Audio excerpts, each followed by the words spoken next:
He had judged thousands before, but this performance stopped him cold.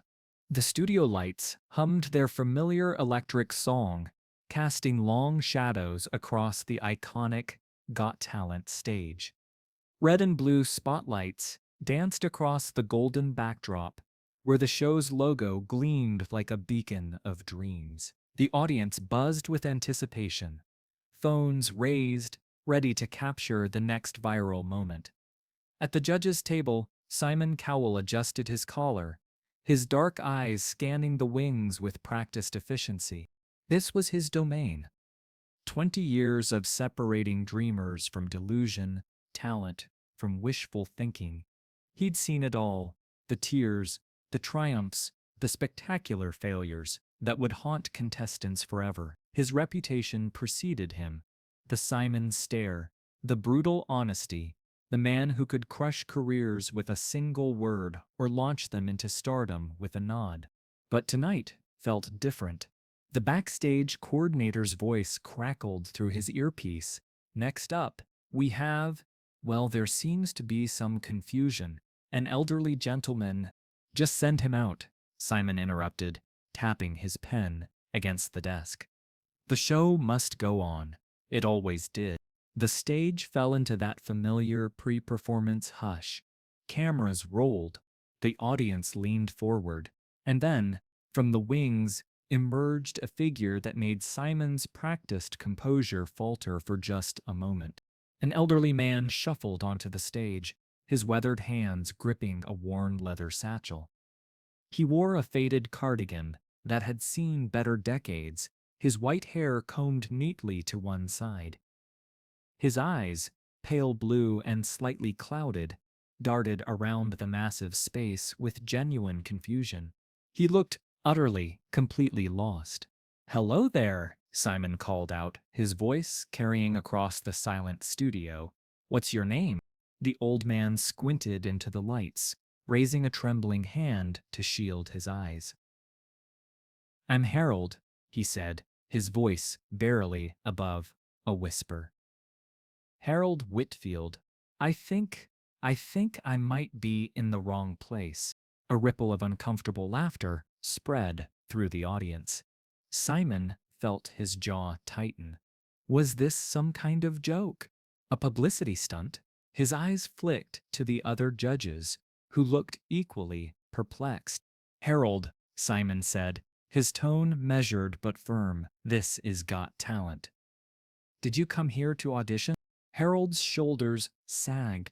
He clutched his satchel tighter, and for a moment Simon saw something that cut through his professional armor. Pure, unadulterated fear.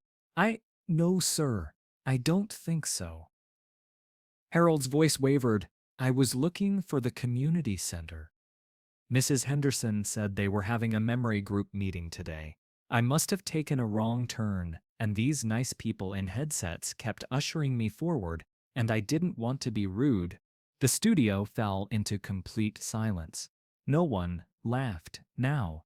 The cameras kept rolling, capturing something unscripted, unplanned, and completely real. Simon felt something shift inside his chest. This wasn't performance anxiety or stage nerves. This was a man who had simply gotten lost and was too polite to correct the mistake until it was too late. "Harold," Simon said softly, his voice carrying a gentleness that surprised even himself. "The community center? Why were you going there?" Harold's eyes brightened slightly. "Oh, it's for people like me, people who forget things sometimes. My daughter thought it would help. We share stories, memories from the old days. Sometimes I remember things better when I tell them to others." Simon's pen stopped tapping. Around him, the studio held its collective breath. "What kind of stories, Harold?" The old man's face transformed. The confusion lifted, replaced by something beautiful, the light of remembrance. "Well, I was a bus driver for 43 years, Route 42 in Manchester. Every morning at 5:30, same route, same stops. I knew every passenger's name, their stories, where they were going. His voice grew stronger. There was Mrs. Patterson, who took the 6:15 to visit her grandson in the hospital every Tuesday. And young Jamie, who got on at Oak Street, nervous kid, first job at the bank. I watched him grow confident over the months. Simon found himself leaning forward, drawn in despite himself. And there was this one morning, Harold continued, his eyes distant with memory. Terrible snowstorm. Roads were barely passable.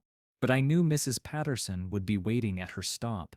She never missed a Tuesday, so I took that old bus through the storm, inch by inch. When I got to her stop, there she was, standing in the snow like a soldier. Harold's voice cracked slightly. She said I was the only driver who never let her down. Said I was her lifeline to hope. The silence in the studio was absolute now. Simon felt his throat tighten. This wasn't a song or a dance or a magic trick. This was something infinitely more precious, a life lived in service to others, told by a man who was losing pieces of himself one memory at a time. You see, Harold continued, unaware of the impact his words were having, I'm not special. I can't sing or dance or do anything entertaining. I just drove a bus. But Mrs. Henderson says that when we share our stories, we keep them alive, and maybe someone else will remember them when I can't anymore. Simon's hands had gone still. His practiced cynicism, his professional detachment, his carefully constructed walls, they were crumbling with each word this gentle man spoke. Harold, Simon said, his voice barely above a whisper. You said you're not special. You said you can't do anything entertaining. Harold nodded, looking embarrassed. That's right, sir. I'm sorry I wasted your time. I know this isn't where I belong. Simon stood up slowly. The cameras tracked his movement as he walked around the judge's table, his footsteps echoing in the hushed studio. The audience watched, transfixed, as he crossed the stage toward Harold. You're wrong, Simon said, stopping just a few feet from the old man. You are special, and what you just did, that wasn't entertainment. That was something much more important. Harold looked up at him, confusion returning to his eyes. You reminded us, Simon continued, his voice gaining strength, that the most powerful performances are never rehearsed. They're lived. 43 years of getting up at 5:30, of being someone's lifeline to hope, of showing up in snowstorms because you knew someone was counting on you. His voice cracked slightly. That's not just a story, Harold. That's a masterpiece. The old man's eyes filled with tears. But I'm just a bus driver. No, Simon said firmly. You were a guardian angel who happened to drive a bus. Simon turned to face the audience, his voice carrying across the silent studio. We spend our lives looking for talent, for the extraordinary, the exceptional, the people who can make us forget ourselves for a few minutes. But sometimes, the most extraordinary thing is simply being dependable, being kind, being there when someone needs you. He turned back to Harold. You may not remember every story tomorrow, but tonight you reminded all of us what it means to live a life that matters. Harold's shoulders began to shake. I was so scared when I realized I was lost. We're all lost sometimes, Simon said gently, but you found your way to exactly where you needed to be. The audience erupted then, not in polite applause, but in something deeper, a standing ovation that seemed to come from the soul rather than mere appreciation. Through the cheers, Harold looked around in wonder, as if seeing the stage for the first time. Simon reached into his pocket and pulled out a small card. Harold, I want you to have this. It's my personal number. If you ever get lost again, if you ever need anything, you call me. And I promise I'll be your lifeline. Harold took the card with trembling hands. But why? I didn't even audition. I didn't perform anything. Simon smiled, not his practiced television smile, but something real and unguarded. You did something better than perform, Harold. You reminded us that the best act anyone can do is simply showing up for other people, day after day, year after year. That's not talent, that's heroism. As the applause continued to thunder around them, Simon gently took Harold's arm. Come on, let me help you find your way to the community center. And on the way, maybe you can tell me more about Mrs. Patterson. Harold's face lit up with joy. Oh, you'd like her story. She was remarkable, you know. Remarkable. But as they began to walk toward the wings, Harold suddenly stopped. His weathered hand gripped Simon's arm with surprising strength. Wait, Harold said, his voice trembling with sudden clarity. There's something else, something I need to tell you. Simon paused, feeling the weight of the moment. The cameras continued rolling, capturing every nuance of this unprecedented scene. Mrs. Patterson, Harold began, his eyes growing distant again. She wasn't just visiting her grandson in the hospital. She was dying, terminal cancer. But she never told me until the very last day. The studio fell into an even deeper silence, if such a thing were possible. On her final Tuesday, Harold continued, his voice barely audible, but somehow carrying to every corner of the vast space. She got on the bus like always, but this time she sat in the front seat, right behind me. Usually, she sat in the middle, said it gave her the best view of the world going by. Harold's eyes filled with tears, but his voice grew stronger. Halfway through the route, she tapped my shoulder.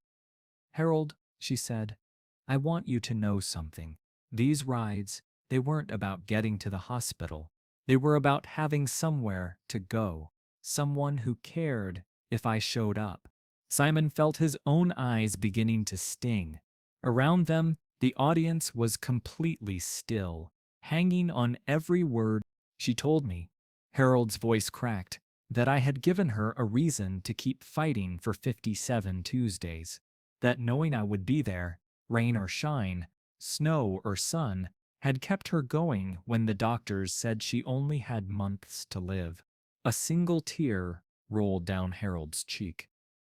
She lived for 2 extra years, Mr. Cowell, 2 whole years, and she said it was because she couldn't bear to disappoint the bus driver who never once failed to show up. Simon's professional composure completely shattered. This wasn't just a story anymore. It was a testament to the profound impact of simply being present in someone's life. The last thing she said to me, Harold whispered, was, Harold, you were my lifeline to hope. But more than that, you were proof that someone in this world cared whether I existed or not. The silence stretched on, broken only by the soft sounds of people in the audience wiping away tears. Even the camera operators seemed frozen, as if afraid that any movement might shatter this sacred moment. Simon reached up and wiped his eyes, not caring that millions would see this moment of vulnerability. Harold, he said, his voice thick with emotion, do you understand what you just told us? Harold shook his head slightly, still lost in the memory. You just described the most important performance any human being can give, Simon said. 57 Tuesdays of showing up, 57 chances to be someone's proof that they matter. That's not just remarkable, that's everything. Simon turned to the audience, his voice growing stronger but no less emotional. We search the world for talent, for people who can move us, inspire us, make us feel something real. But what Harold just shared with us, that's the performance that actually saves lives. Not for 3 minutes on a stage, but for years, decades, a lifetime of small, consistent acts of showing up. He looked back at Harold. Mrs. Patterson lived 2 extra years because you cared enough to drive through a snowstorm. How many of us can say our performances have literally kept someone alive? Harold's eyes widened as the full weight of his impact seemed to dawn on him for the first time. I never thought of it that way. That's what makes it so beautiful, Simon said, softly. You weren't performing, you were just being human, being decent, being reliable, and in a world that often feels unreliable, that made you a hero. The other judges, who had remained silent throughout this entire exchange, now stood as well. The lead judge, usually quick with quips and commentary, simply nodded in response. Harold, Simon continued, I've spent my career looking for the X factor, that indefinable quality that makes someone special. But tonight, you've shown me that the real X factor isn't about being extraordinary, it's about making ordinary moments extraordinary through the simple act of caring. As they finally walked off stage together, the camera captured Simon's face, soft, vulnerable, human. For once, the judge had been judged and found wanting in the face of simple, decent goodness. That night, social media exploded, not with clips of a performance, but with Harold's story. Lifeline of Hope became a trending hashtag.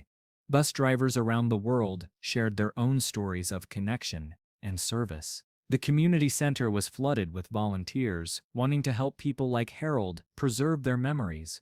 Within hours, the video had been shared millions of times. Comments poured in from people sharing their own SS Patterson moments. The teacher who stayed late, the grocery clerk who remembered their name, the neighbor who checked on them during illness. Harold's simple story had unlocked a global recognition of unsung heroes hiding in plain sight. The next morning, Simon's phone rang. It was Harold. Mr. Cowell, the gentle voice said, I wanted to thank you. Mrs. Henderson says people are calling the center, wanting to hear more stories. She says I'm not lost anymore. I'm found. Simon smiled, looking out at the London skyline. Harold, you were never lost. You just helped the rest of us find our way home. But in a quiet corner of Manchester, an old bus driver sat with a card in his pocket and a smile on his face, knowing that sometimes getting lost is the only way to find exactly where you belong. 3 weeks later, Harold stood at the same bus stop where he once picked up Mrs. Patterson. A small plaque had been installed by the city council in memory of all the everyday heroes who show up when it matters most. Harold traced the words with his finger, remembering. A young mother with a stroller approached, recognizing him from the viral video. You're Harold, she said, softly. My grandmother watched your story, she said. It reminded her of her own bus driver from 60 years ago, a man who learned her name and always waited an extra minute when she was running late with my infant mother. Harold's eyes twinkled. What was his name? Thomas, she replied. Thomas Mitchell. Harold nodded slowly. Wrote 18. I knew Tommy. Good man. Very good man. As the woman walked away, Harold realized something profound. Mrs. Patterson's story wasn't unique. Neither was his. The world was full of quiet heroes, creating ripples of kindness that echoed through generations. The wrong stage had become the right place for a man to remind the world that ordinary kindness is the most extraordinary talent of all. And Simon Cowell, he kept his promise. Harold never got lost again. But more importantly, neither did the thousands of people who heard his story and remembered that showing up for others isn't just kindness, it's everything.